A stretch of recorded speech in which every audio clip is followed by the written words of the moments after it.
Hi friends, welcome back to our channel Double Dhamaka. நிறைய பேர் வந்து இப்ப லேட்டஸ்டா கேட்டுட்டு இருக்குது விசிட்டிங் விசா, ஃபேமிலி விசாலாம் ஓபன் ஆயிட்டா குவைட்ல உங்களுக்கு தெரிஞ்ச டீடைல்ஸை சொல்லுங்க அப்படின்னு சொல்லி நிறைய பேர் கேட்டுட்டே இருக்கீங்க. குவைட்ல வந்து 2 விசாவுமே ஓபன் ஆயிடுச்சு. பிப்ரவரி ஸ்டார்டிங் வீக்ல வந்து ஃபர்ஸ்ட் வந்து ஃபேமிலி விசா ஓபன் பண்ணாங்க. அடுத்த சில நாட்களில் வந்து விசிட்டிங் விசாவும் ஓபன் பண்ணிட்டாங்க. ஆஃப்டர் கொரோனா ரொம்ப நாள் கழிச்சு விசா ஓபன் பண்ணிருக்காங்க. ஃபேமிலி விசாக்கு சேலரி ஸ்கேல் என்ன அப்படின்னு பார்த்தீங்கன்னா 800 KD அவங்க சொல்லியிருக்காங்க. கிராஜுவேஷன் சர்டிஃபிகேட் வந்து மஸ்ட்டு. அதுக்கப்புறம் அந்த ப்ரொஃபஷன்லேயே வேலை பார்க்கணும். எந்த படிப்பு படிச்சிருக்காங்களோ அதே வேலை பார்க்கணும். அப்போ வந்து ஃபேமிலி விசா ஹஸ்பண்ட் வந்து அவங்களோட ஒய்ஃபுக்கும் அதுக்கப்புறமா அவங்க குழந்தைகளுக்கும் எடுக்கலாம். ஒய்ஃபும் எடுக்கலாம். 800 KD சேலரி இருந்ததுன்னா ஒய்ஃப் கூட ஹஸ்பண்டையும் குழந்தைகளையும் எடுக்கலாம். அதுக்கப்புறமா மேரேஜ் சர்டிஃபிகேட்டை ஸ்டாம்பிங் பண்ணணும். அதுக்கப்புறமா அப்படி நிறைய ப்ராசஸ் உண்டு. இதுக்குன்னே நிறைய சேனல்ஸ் இருக்காங்க, யூடியூப் சேனல் விசா ரிலேட்டடா போடுறதுக்காகவே. நான் வந்து விசா ரிலேட்டடெல்லாம் அவ்வளவா போடுறது இல்லை. குவைட்ல ஏன் அதெல்லாம் பத்தி போடுறது இல்லைன்னா அடிக்கடி ரூல்ஸ் வந்து மாறிட்டே இருக்கும். எப்ப எந்த ரூல்ஸ் ஃபாலோ பண்றாங்கிறது நமக்கே தெரியாது. ஸோ அப்டேட்ல இருக்கிறவங்க அங்கேயே சில பேர் வேலை பார்ப்பாங்க. அந்த மாதிரி உள்ளவங்களே தனியா சேனல் வச்சிருக்காங்க. அந்த சேனல் எல்லாம் நீங்க பார்த்தீங்கன்னா கொஞ்சம் நல்ல டீடைல்ஸ் கிடைக்கும். இதே மாதிரி எதுவும் கன்ஃபியூஷன் இருந்து அப்படின்னா டிரான்ஸ்லேஷன் இதெல்லாம் இருக்குல்ல, அப்புறம் ஜெராக்ஸ் எடுப்பாங்கல்ல, அங்கெல்லாம் போய் கேட்டீங்கன்னா அவங்களும் நல்லா கிளியரா எக்ஸ்பிளைன் பண்ணுவாங்க. இங்க ஃபாஹேல கூட நியர்ல சாய்ஸ்ன்னு ஒன்று இருக்கு. அங்கெல்லாம் போனீங்கன்னா அவங்க வந்து அப்டேட்ல இருப்பாங்க. ஸோ அதே மாதிரி உள்ளவங்கள்ட்ட கேளுங்க. அதுக்கப்புறம் வெப்சைட்ல செக் பண்ணுங்க. இப்போ எல்லாமே வெப்சைட்ல போட்டிருக்காங்க. அதெல்லாம் பார்த்து கரெக்டா ஃபாலோ பண்ணீங்கன்னா நம்ம ஸ்டெப் பை ஸ்டெப் கரெக்டா பண்ணோம். ஏன்னா நிறைய விசாஸை வந்து ரிஜெக்ட் பண்றாங்க. நிறைய ரிஜெக்ட் பண்றதா நம்மளுக்கு வந்து அபிஷியலா நியூஸஸ் வந்துட்டு இருக்கு. ஸோ எல்லா பேப்பரும் கரெக்டா வச்சுட்டு நீங்க விசா வந்து அப்ளை பண்ணீங்கன்னா கண்டிப்பா கிடைக்கும். பட் 800 KDக்கு ஃபேமிலி விசா வந்து நிறைய பேரால அப்ளை பண்ண முடியாது. பட் விசிட்டிங் விசாக்கு கம்ப்ளீட்டா சேலரி ஸ்கேல் வந்து டிஃப்ரெண்ட். விசிட்டிங் விசாவை பொறுத்த மட்டும் 400 KD இருந்தா போதும். அவங்களோட ஹஸ்பண்ட் வந்து அவங்களோட ஃபேமிலிஸ், அதாவது ஒய்ஃபு, குழந்தைங்க, அதுக்கப்புறம் அவங்களோட அம்மா அப்பா இவங்களெல்லாம் வந்து ஃபர்ஸ்ட் ரிலேஷன் வருவாங்க. இவங்களெல்லாம் 400 KDல எடுத்துடலாம். செகண்ட் ரிலேஷன் ஆனா என்னோட அம்மா எடுக்கணும் அப்படின்னா, அப்புறம் ஹஸ்பண்டோட பிரதரு சிஸ்டர் இவங்களெல்லாம் எடுக்கிறதுக்கு வந்து 800 KD வேணும். ஸோ விசிட்டிங் விசாக்கு வந்து 400 KD தான். அது கூட ஈஸியா எடுக்கலாம். பட் என்னன்னா மிந்தி வந்து நம்ம எக்ஸ்டெண்ட் பண்ணலாம், 3 month கொடுப்பாங்க. பட் இப்போ வந்து ஒன்லி 1 month தான் கொடுக்குறாங்க. ரிட்டர்ன் டிக்கெட்டோட தான் வரணும். 1 month தான் இருக்கணும். அந்த 1 monthமே டிக்கெட் வந்து குவைட் ஏர்வேஸ் அல்லது ஜெசீரால தான் போடணும். இப்படி ரூல்ஸ் எல்லாம் போட்டிருக்காங்க. ஸோ ரூல்ஸ் இந்த டைம் விசா வந்து எவ்வளவு பேர் அப்ளை பண்ணாலும் நிறைய விசா வந்து ரிஜெக்ட் பண்றதா தான் நமக்கு டெய்லி அப்டேட் வந்துட்டே இருக்கு. ஸோ நீங்க விசா அப்ளை பண்ணும்போதே ரொம்ப தெளிவா எல்லா பேப்பர்ஸும் கரெக்டா எடுத்துட்டு கரெக்டா சப்மிட் பண்ணுங்க. அப்போ வந்து நமக்கு ஈஸியா விசா கிடைக்கும். நிறைய பேருக்கு விசிட்டிங் தான் ஓப்பன் ஆயிருக்கு. இனிமே இப்போ வந்து பிள்ளைங்களுக்குலாம் லீவ் வரப்போகுது, ஏப்ரல் மே. ஸோ அதனால நிறைய பேர் விசிட்டிங்ல வர சான்ஸ் இருக்கு. ஸோ யாரெல்லாம் ஹஸ்பண்ட் வந்து குவைட்ல இருக்காங்களோ அவங்கலாம் சீக்கிரமா குவைட்டுக்கு வரணும்னு நானும் ப்ரேயர் பண்ணிக்கிறேன். இதுக்கப்புறமா வந்து அப்படியே டெய்லி எங்களோட விளாகை வந்து கண்டினியூ பண்ணலாம். வாங்க வீடியோக்குள்ள போகலாம். இது வந்து ஒரு சாட்டர்டே ஈவினிங் போல் நைட் ஒரு 9:30க்கு மேலே இருக்கும். திடீர்னு வீட்டில் எல்லா வேலையும் முடிச்சாச்சு. ஸோ நாளைக்கு எல்லாம் ரெடியாக இருக்குது அப்படின்னு நோட் பண்ணிகிட்டே இருக்கேன். அப்போ தான் சரி நைட்டு ஸ்கின் கேரை முடிச்சுட்டு தூங்கலாம் அப்படின்னு பார்க்கும்போது என்னோடய ஃபேஸ் வாஷ் வந்து காலியாயிருக்கு. நான் வந்து வெஜிடபிள் ஷாப்பிங்கோட ஃப்ரைடே ஷாப்பிங்கோட அதை மறந்துட்டேன். ஸோ ஓகே இன்றைக்கி விட்டுட்டா அப்புறம் இந்த 1 week போகவே முடியாது. வீக்கெண்டில் போனால் தான் உண்டு. ஸோ இன்பிட்வீன் போகிறது ரொம்ப டென்ஷனு. அதனால் சரி நம்ம போகலாம் அப்படிங்கிறதுக்காக திடீர்னு எல்லோரும் ஃபேமிலியாக கிளம்பி பக்கத்தில் இருக்க கிராண்ட் ஹைப்பருக்கு தான் போனோம்.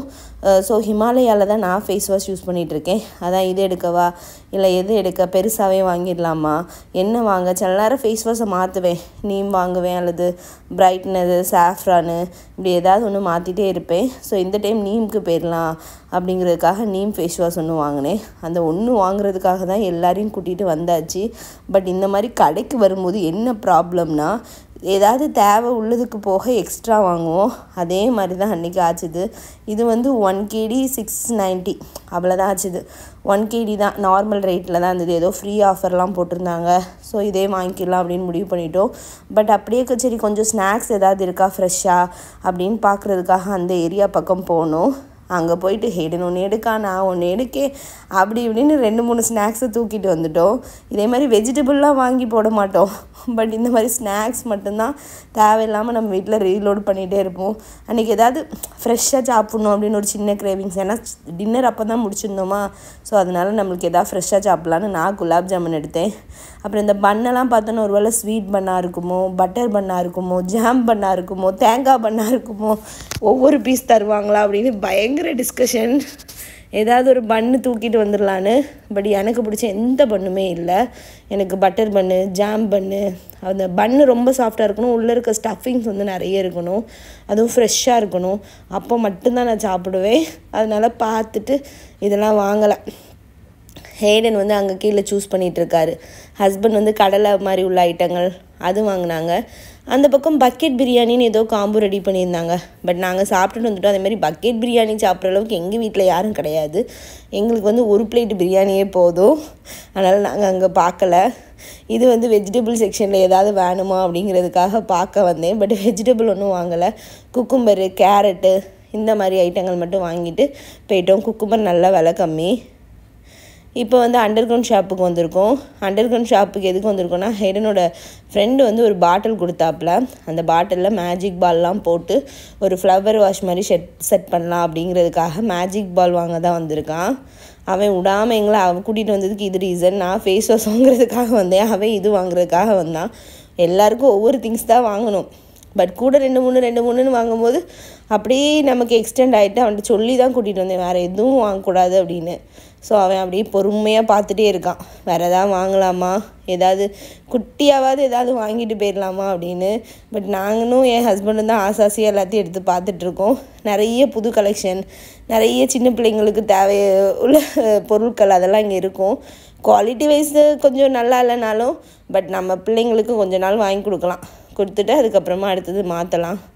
ஸோ இதில் என்ன கலர் சூஸ் பண்ணலாம் அப்படின்னு அப்பாவும் பையனும் பயங்கர டிஸ்கஷன் போயிட்டுருக்காங்க. ஆனால் ஹேடன் என்ன பண்ணுவான்னா, மேஜிக் பால் போட்டுட்டு அவன் படிக்கு தனியாக விளையாட போயிடுவான். அவனே அதுக்குள்ளே கையை உள்ளே விட்டு அதை பெருசாகாமல் அப்படிலாம் ஏதாவது காமெடி பண்ணிவிட்டு அப்புறம் பாலே சரி கிடையாது அப்படின்னு சொல்லி பால் மேலே கம்ப்ளைண்ட் பண்ணிடுவான். ஸோ ஹஸ்பண்ட் பார்த்து சொல்லிகிட்டு இருக்காங்க, இந்த தடவை நான் பண்ணித்தரேன், அந்த பாட்டிலை வந்து நல்லா பண்ணிக்கணும். ஏன்னா கண்ணாடி பாட்டிலில் அவனோட ஃப்ரெண்டு வந்து பெயிண்ட் பண்ணி கொடுத்துருக்கான். நான் வீடியோ லாஸ்ட்டில் காமிச்சிருப்பேன், நீங்களும் பாருங்கள். சின்ன பிள்ளைங்க ஐட்டம்லாம் கடை லாஸ்ட்டில் கொடுத்துருப்பாங்க. ஸோ அகைன் நம்ம மொத்த கடையும் சுற்றி பார்த்துட்டு அப்படியே வர வேண்டியது தான். ஸோ ஸ்டேஷ்னரி ஐட்டங்கள்லாம் புது மாடலில் ரீஃபில் பண்ணியிருந்தாங்க. ஹேடன்மா கிளாஸ் 2 போகும்போது எல்லாம் வாங்கிக்கலாம் அப்படிங்கிறது சொல்லி எல்லாத்தையும் பார்த்துட்டு வந்துட்டோம். அப்புறம் வந்து நேஷ்னல் டேக்குள்ள ஐட்டங்கள்லாம் இதே மாதிரி தான் ஒரு கடையில் ஃப்ரண்ட்டில் வந்து போட்டிருந்தாங்க. நேஷ்னல் டே அன்றைக்கி பயங்கர கூட்டமாக இருந்தது. நாங்கள் ஒரு 2-3 நாள் கழித்து போனனால இப்போவும் இன்னும் ஸ்டில் வச்சுருக்காங்க. பட் ரேட்டெல்லாம் எதுவும் கம்மி பண்ண மாட்டாங்க, சேம் ரேட்டில் கொடுப்பாங்க. பட் இந்த மாதிரி தான் கிளிப்ஸு, அப்புறம் ஃபேஸில் போடுறது, கொடி, தொப்பி, இந்த மாதிரி எல்லா ஐட்டமும், பேட்ஜஸ்ஸு, இந்த மாதிரி எல்லா ஐட்டமும் நேஷ்னல் டே ரிலேட்டடாக இருக்கும். அன்றைக்கெலாம் பயங்கர கூட்டமாக இருந்தது. பட் இன்றைக்கி வந்து ஃப்ரீயாக இருந்தனால நான் உங்களுக்கு காமிச்சிருக்கேன். இப்படி தான் நாங்கள் பார்த்திங்களா நைட்டு கிளம்புனா இதான் ஈஸி, எந்த மேக்கப்பும் போட வேண்டாம், வீட்டில் நார்மலாக இருந்தது மாதிரியே அப்படியே ஒரு ஜாக்கெட்டை தூக்கி போட்டுட்டு ஃபேமிலியாக வெளியே கிளம்பி வந்தாச்சு. ஏன்னா நைட்டு கூட்டமே இருக்காதா. ஸோ இந்த மாதிரி நைட் ஷாப்பிங் வந்து ரொம்ப சூப்பராக இருக்குது. பட் இப்போ முடியும் போது ஒரு 10:30 கிட்ட ஆகிட்டு, பட் ஸ்டில் கூட்டம் இருந்துகிட்டே இருக்குது. அது ஒரு சாட்டர்டே வரையா, அதனால் 10:30லாம் ஒரு டைமே இல்லை குவைட்டில். நைட்டு மிட் நைட் வரைக்கும் ஆட்கள் போய்கிட்டே இருக்கும். அதனால் பயம் ஒன்றும் இல்லை. இது வந்து எங்கள் பில்டிங்க்கு கீழே. நானும் இந்த தக்காளி செடி ரொம்ப நாளாக பார்த்துட்ருக்கேன். இப்போ பார்த்தா காயெலாம் வச்சு சூப்பராக இருக்குது. விண்டராக இருக்கனால இன்னும் சம்மரில் இது எப்படி பொழைக்கும் தான் எனக்கு தெரியல. பட் விண்டரில் வந்து இது வந்து பொழைச்சிக்கிட்டு நம்ம தக்காளி பழுக்குதா அப்படிங்கிறதெல்லாம் பார்க்கணும். இப்போதைக்கு நல்லா காய் பிடிச்சி நல்லா வந்திருக்கு. நிறைய தக்காளி வச்சுருக்கு. இந்த ஒரே ஒரு செடி தான் வச்சுருக்காங்க. இந்த ஒரு செடியிலையும் நல்ல தக்காளி. நிறைய பேர் ஃப்ரெண்ட்ஸை நிறைய பேர் வச்சுருக்காங்க. பூலாம் பூக்குது, மல்லிகைப்பூ, அதுக்கப்புறம் ரோஸ் பூலாம் பூக்குது. நல்லா விண்டர் இருக்கனால நிறைய கிளைமேட் வந்து சூப்பராக போய்ட்டுருக்கு. ஆக்சுவலாக இன்றைக்கி கடைக்கு நான் தனியாக போயிருந்தேன்னா 1.5 KDயோட முடிஞ்சிருக்கும். பட் ஒரு பொருள் வாங்க போயிட்டு நிறைய பொருள் வாங்குவோம்ல, அந்த மாதிரி எனக்கு ஒரு 1.5னா அரௌண்டு 300க்கு முடிஞ்சிருக்கும். பட் அன்றைக்கி ஒரு 700 கிட்ட ஆகிடுச்சு, 400 எக்ஸ்ட்ரா ஆகிடுச்சு. இப்படி தான் ஆகும். நம்ம இப்போ நினச்சது ஒன்று நடக்கிறது ஒன்றா இருக்கும். இதுதான் அந்த பாட்டில். இந்த குட்டி பாட்டிலில் போட தான் கொஞ்சமாக மேஜிக் பால் போடுங்கன்னு சொல்லி வாங்கிட்டு வந்திருக்கோம். பட் மொத்தமாக வீட்டுக்கு வந்தோடனே ஒரு பெரிய பாத்திரம் எடுத்து மொத்த பாலையும் ஹேடன் கொட்டி தண்ணியை வச்சுட்டு படுத்து தூங்க போகிறேன். நாளைக்கு காலைல ரெடியாக ஆயிரும்னு சொல்லி படுத்திருக்கான். பார்ப்போம் காலையில் எப்படி ரெடி ஆக போகுது அப்படிங்கிறத. பட் இந்த தடவை நல்லா பெருசாகும்னு நினைக்கிறேன். ஏன்னா அவன் கை வைக்கலனாலே பெருசாயிரும். அதே மாதிரி நல்லா பெருசாகிட்டு இதை எப்படி ரீஃபில் பண்ண போகிறோன்னு தெரியல.